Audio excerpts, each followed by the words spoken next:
In 1978, Superman made millions believe that superheroes were real. But in real life, many of the actors who appeared in the film lived in the shadow of illness, addiction, and accidents. Even Christopher Reeve could not escape serious tragedy, while a few others remained in the Hollywood spotlight. What really happened? Let's explore the untold truths and honor their legacy. Let's find out. Christopher Reeve as Superman and Clark Kent. At the age of 26, Christopher Reeve brilliantly transformed into Clark Kent, Superman in the blockbuster Superman, 1978, becoming the immortal image of a perfect hero in the golden age of cinema. The role not only made him a global star, but also shaped him into the Man of Steel, a hidden burden on his burgeoning career. Behind the dazzling halo, few could have guessed that a decade later, fate would deal him the biggest shock of his life.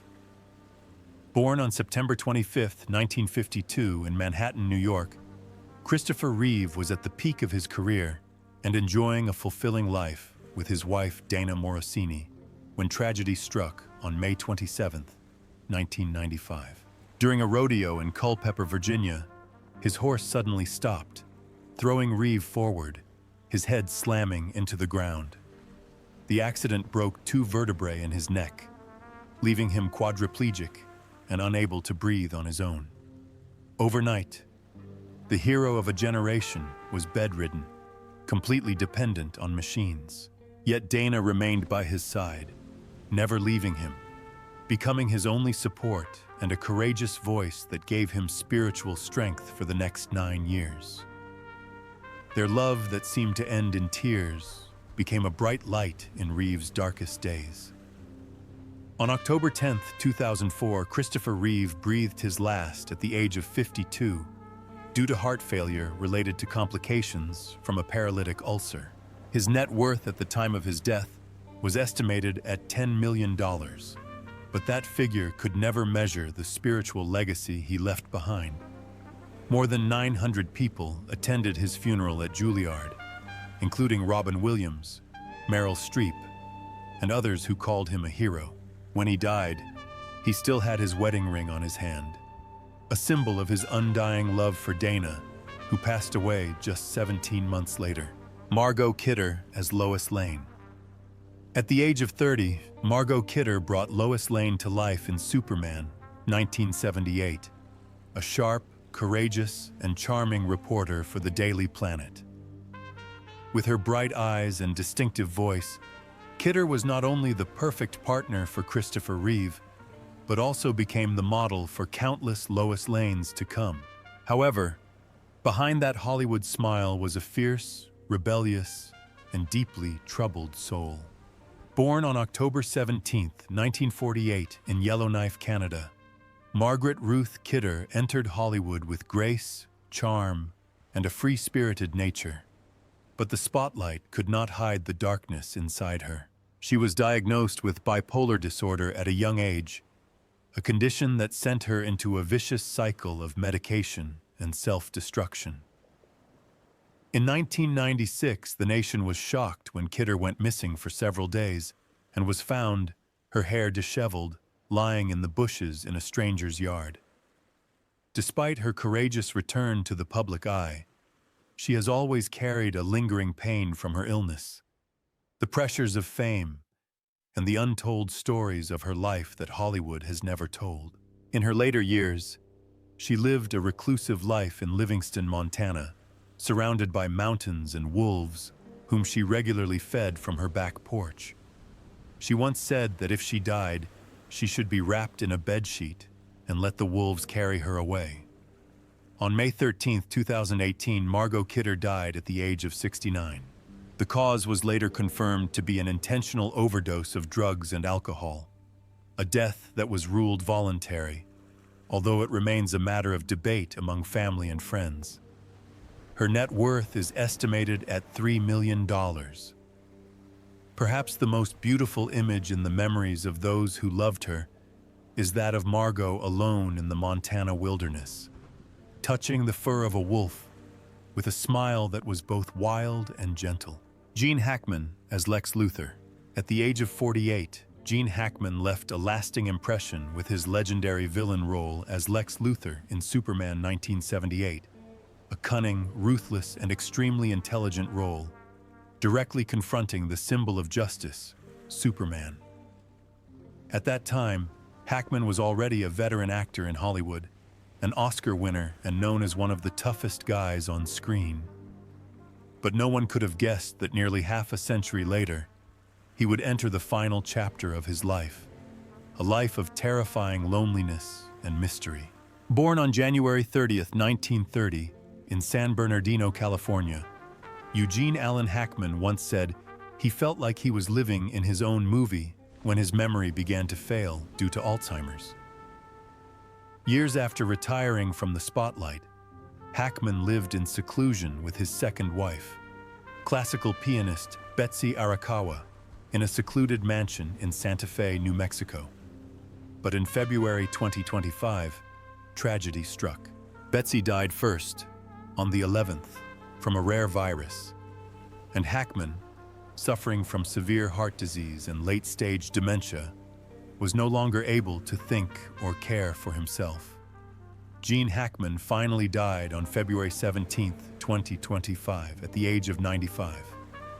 His net worth is estimated at $80 million, but his will, which left his entire fortune to his wife, was controversial, as they both died less than a week apart. According to the pacemaker data, both he and his wife had been dead for days before their decomposing bodies were discovered in separate rooms of the house. The images of his body lying silently beside his cane and sunglasses, and Betsy slumped beside a spilled pill bottle, evoke a scene of desolation and loneliness that was terrifying. After more than 30 years of being together in silence, their deaths, in a house with no visitors, no surveillance cameras, and no family nearby, shocked the world. In the memories of his friends and family, he was not only an on-screen supervillain, but also a devoted husband, a complicated but sincere father, and ultimately, an artist who ended his life quietly, as if he had chosen to disappear as a final scene in a film. Marlon Brando as Jor-El. Marlon Brando was 54 years old when he made a brief but powerful appearance in Superman, 1978, as Jor-El, Superman's biological father. Despite only appearing in the opening minutes of the film, Brando received a record salary at the time, proving his immense charisma and influence in Hollywood. With his sad eyes, his angelic demeanor, and his deep, enchanting voice, Brando not only played the role of an estranged father, but also seemed to embody himself, a talented but tragic man. Born on April 3, 1924, in Omaha, Nebraska, Marlon Brando grew up in a broken home with an abusive father and an alcoholic mother. These childhood traumas shaped his rebellious, defiant, and uncompromising personality from an early age. Brando became a pioneer of method acting, famous for roles such as Stanley in A Streetcar Named Desire and Terry in The Harbor.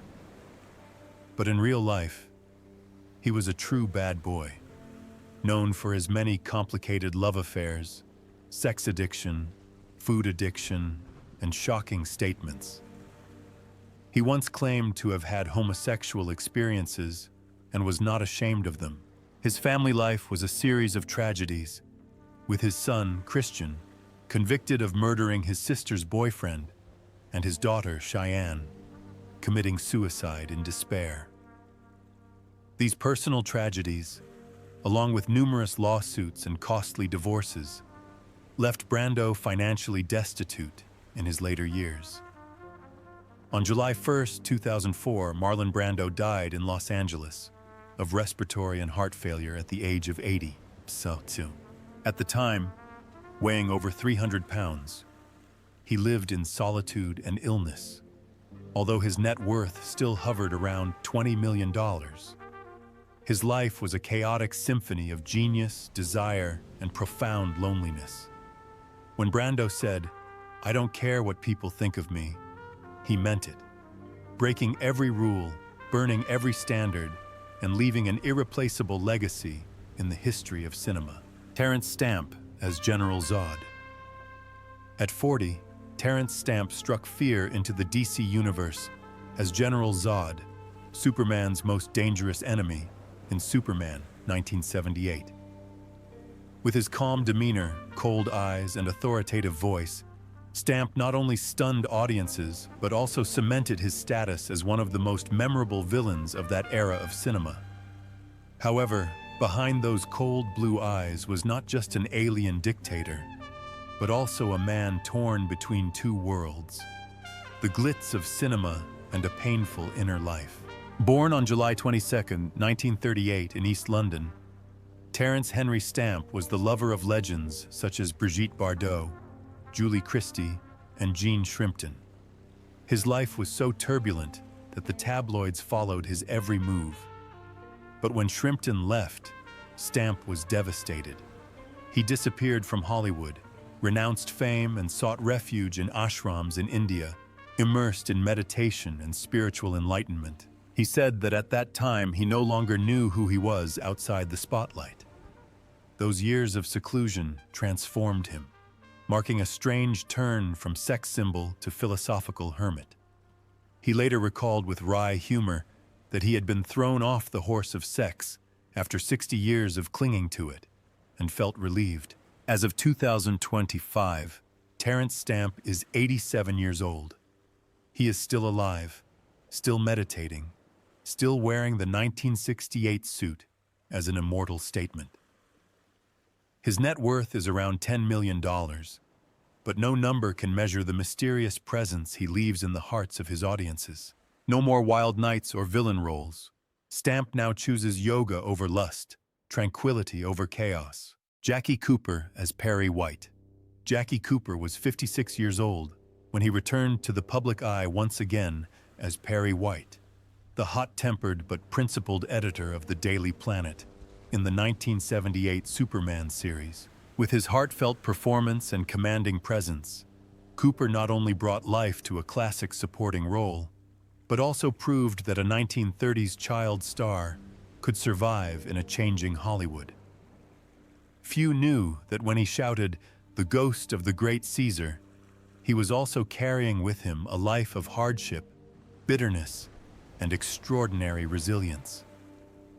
Born September 15, 1922 in Los Angeles, John Cooper Jr. entered the film industry before he could even read a script. From being a cute kid in the R-Gang movies to being nominated for an Oscar for Skippy at the age of 9, Jackie was the embodiment of the American dream. But his childhood was anything but a fairy tale. His biological mother was emotionally abusive, and his uncle, who was also a director, once threatened to shoot his dog just to make it cry during a scene. After World War II, Cooper's career stalled, and he fell into depression and alcoholism. But instead of giving up, he chose to leave the Hollywood spotlight, move to New York, start over, and rebuild everything from Broadway to television, from acting to directing, even running a studio. He once vowed never to act again, but he returned, quietly and courageously. On May 3, 2011, Jackie Cooper passed away in Santa Monica, California, at the age of 88. The cause was determined to be natural causes, and he passed away peacefully. No scandal, no tragic final moments. His net worth is estimated at $5 million. He titled his memoir, "Please Don't Shoot My Dog," not only as a tribute to his painful past, but also as a humorous way to forgive. And that's exactly what Jackie Cooper left the world with. A life of honesty, courage, and constant growth. Glenn Ford as Jonathan Kent. At 62, Glenn Ford gave one of his warmest and most emotional performances in Superman, 1978, as Jonathan Kent, the calm, hardworking, and devoted adoptive father of Clark Kent. Appearing in just the opening scenes of the film, his gentle eyes, soft voice, and simple philosophy of life left a lasting impression, serving as a reminder that even superheroes need a kind heart to thrive. However, behind the Hollywood glitz, Glenn Ford was a stark contrast between his on-screen fatherly image and his personal life, full of conflict, scandal, and horrifying secrets. Born on May 1st, 1916, in Saint-Christine d'Auvergne, Quebec, Glenn Ford burst onto the film scene with his good looks and natural acting style, quickly becoming one of the most sought-after leading men of the 1940s and 1960s. But alongside his fame came a life of control and chaos. Ford was notorious for recording all of his phone conversations for over 40 years, not only with lovers, but also with politicians, celebrities, and close colleagues. The list of people secretly taped ranges from Richard Nixon and Ronald Reagan to Frank Sinatra, Lucille Ball, and Ava Gardner. The system was not simply about preserving memories, but also about insecurity, jealousy, and the fear of betrayal. He originally installed it to monitor his first wife, Eleanor Powell, because he suspected she would discover his numerous extramarital affairs. Powell eventually divorced him for adultery and cruelty. Ford had affairs with at least 146 actresses, most notably a decades-long affair with Rita Hayworth, his co-star in 1946's Gilda. The two continued to be involved until the early 1980s, despite having families of their own. He also had relationships with Joan Crawford, Brigitte Bardot, Marilyn Monroe, Judy Garland, and many other stars. Many short-lived relationships, 4 failed marriages, and a reputation for being incapable of commitment. On the surface, he appeared elegant and austere, but in his personal diaries, Ford confessed to feelings of emptiness, repetition, and addiction to conquest, which led to alcoholism throughout the 1950s and 1960s, even as he remained a box office star. Glenn Ford died on August 30th, 2006, at the age of 90, after years of battling heart disease and circulatory complications. When he passed away, he left behind an estate worth about $12 million. But what many people regret the most is that a once famous legend, Ned Beatty as Otis. At age 41, Ned Beatty made audiences laugh and sometimes shudder as Otis, Lex Luthor's clumsy, greedy, and somewhat idiotic right-hand man in Superman, 1978. Despite his supporting role, Beatty brought a unique, subtle charm. He was not only the comedic foil, but also the balance between the tension of the villain and the nobility of the hero. The role marked a turning point in a film career that spanned 5 decades, as Beatty became a household name, though few could name him on the spot. Born July 6, 1937 in Louisville, Kentucky, Ned Thomas Beatty began his career in a church choir before moving onto the stage at age 19. He was not your typical movie star, without the flash, the aura of superstardom, but his down-to-earth personality made him one of Hollywood's most reliable supporting actors. Often relegated to comedic, silly, or lovably chubby roles, Beatty still delivered powerful moments, such as in Deliverance, 1972, or Network, 1976, the latter of which earned him an Oscar nomination. Although he occasionally expressed frustration at not being given the lead role, he never seemed bitter. "I feel sorry for people who have to be stars," he once said. It was completely unnatural. On June 13, 2021, Ned Beatty passed away at his home in Los Angeles at the age of 83. The cause of death was kept secret, but was believed to be due to age and poor health. His net worth is estimated at $5 million, not a huge amount, but a testament to a prolific career that included more than 160 film roles. No scandal, no great tragedy. Ned Beatty lived and died the way he appeared on screen, quietly, steadily, and leaving a warm smile every time he appeared. Jack O'Halloran as Non. When Jack O'Halloran was 35, he sent shivers down the spines of audiences around the world with his portrayal of Non, the giant, silent, and brutal butcher in Superman, 1978. Standing 6'3", with a deadpan stare and a face like a lost child hiding behind a terrifying power, O'Halloran didn't need a single line to strike fear into the screen. But what few people know is that behind this seemingly emotionless character is a man who has lived under the spotlight of boxing, the shadow of crime, and secrets that Hollywood has never dared to touch. Born April 8, 1943 in Philadelphia, Jack O'Halloran grew up under a mysterious identity, the illegitimate son of notorious mafia boss Albert Anastasia, founder of Murder, Inc., and one of the most brutal figures of the American Cosa Nostra.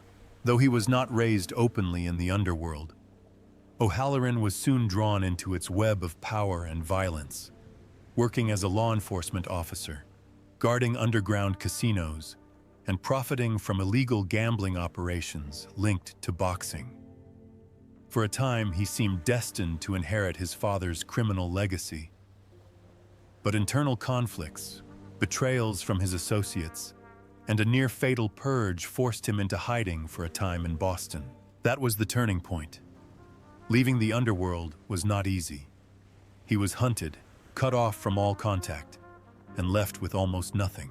But he chose to start over, returning to the stage and moving into film, where he found early success with Farewell, My Lovely, 1975. As of 2025, Jack O'Halloran is 82 years old. He lives a quiet life, still appearing at fan events and writing books, including Family Legacy, a controversial memoir about his mafia ties. His net worth is estimated at around $1 million, which is not much, but he has never pursued material wealth. For him, fame does not come from money earned, but from overcoming the ghosts of the past. Susanna York, as Lara, has retreated into loneliness and illness. At the age of 39, Susanna York played Superman's biological mother, Lara, in Superman, 1978, although she only appeared briefly in flashbacks on the planet Krypton. Her delicate beauty, clear blue eyes, and regal demeanor perfectly portrayed a noble, intelligent, and self-sacrificing mother.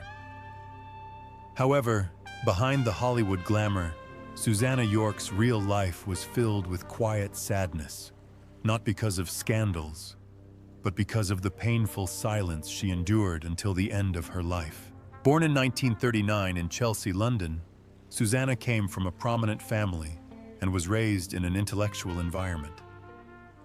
From an early age, she was passionate about the stage and showed a rebellious spirit. She was expelled from her all-girls school for taking a nude bath at midnight. But that rebellious streak, combined with her natural talent, saw her quickly become a key figure in British cinema in the 1960s, making her mark in Tom Jones, 1963, and reaching her artistic peak with an Oscar nomination for her role as Alice in They Shoot Horses, Don't They, 1969. Yet, in the glamorous world, Susanna York was outspoken about the stifling and sexist nature of the film industry. She was often seen as an English beauty rather than a profound artist, which led her to shun commercial roles and turn to the stage, where she could fully control her emotions and ideas. In late 2010, when she learned that she had multiple myeloma, a painful form of bone cancer, Susanna refused chemotherapy. Instead, she decided to continue performing until the end, completing a final role in Ronald Harwood's Quartet as a farewell to her art. On 15 January 2011, she died at the Royal Marsden Hospital at the age of 72. Her net worth is estimated at $3 million. Sarah Douglas as Ursa. At the age of 26, Sarah Douglas gave a stellar performance as Ursa, the ruthless warrior from Krypton in Superman, 1978. A role that catapulted her to global fame. With her angular face, piercing gaze, and cold demeanor, Douglas became an iconic female villain in the science fiction genre. Even when standing next to big names like Marlon Brando, and Gene Hackman, she stood out with her dangerous looks and commanding beauty, an iconic performance that she never lost throughout her career. Born on December 12, 1952 in Stratford-upon-Avon, Sarah Douglas trained at the National Youth Theatre and Rose Bruford College before pursuing a professional acting career. And although she beat out over 600 candidates to win the role of Ursa, her path was not a bed of roses. Hollywood in the 1980s treated women like her poorly. Douglas spoke out about sexism and ageism in the film industry. After Superman 2, and her role as the villainous Queen Taramis in Conan the Destroyer, her film career gradually shifted to supporting roles, television appearances, and B-movie projects, despite her undeniable talent and charisma. As of 2025, Sarah Douglas is 73 years old and still active in the entertainment industry, from stage and television to voice acting in animated superhero series. She is a regular at fan conventions, especially Superman anniversary events, where she is always greeted as a living legend. Her net worth is estimated at $2 million, modest compared to Ursa's cultural influence, but a true reflection of a long and honorable career that never relied on flash, but always maintained integrity. Valerie Perrine as Eve Teschmacher. At 35, Valerie Perrine became a silver screen sex symbol with her role as Eve Teschmacher, Lex Luthor's flirtatious and seductive lover in Superman, 1978. With her mischievous smile, stunning figure, and comedic acting style, Perrine brought a breath of fresh air to a cinematic universe full of stodgy heroes.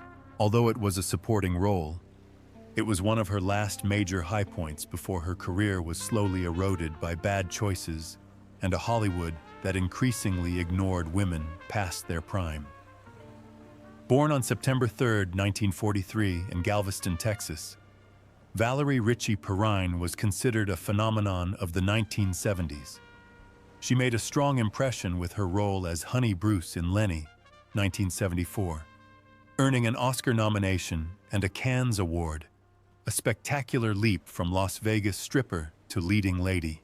But behind the glamour were years of turmoil, complicated celebrity relationships, drug rumors, and a career that began to derail after Can't Stop the Music, 1980.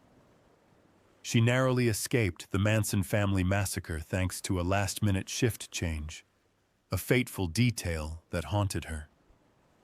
As time passed, Perrine faded into obscurity, living quietly in increasingly small roles and a life plagued by Parkinson's disease, which she was diagnosed with in 2015. In 2017, she had dental surgery due to side effects from her treatment, and the former beauty icon now struggles with even the most basic functions. As of 2025, Valerie Perrine is 82 years old and lives as a recluse in Beverly Hills, California.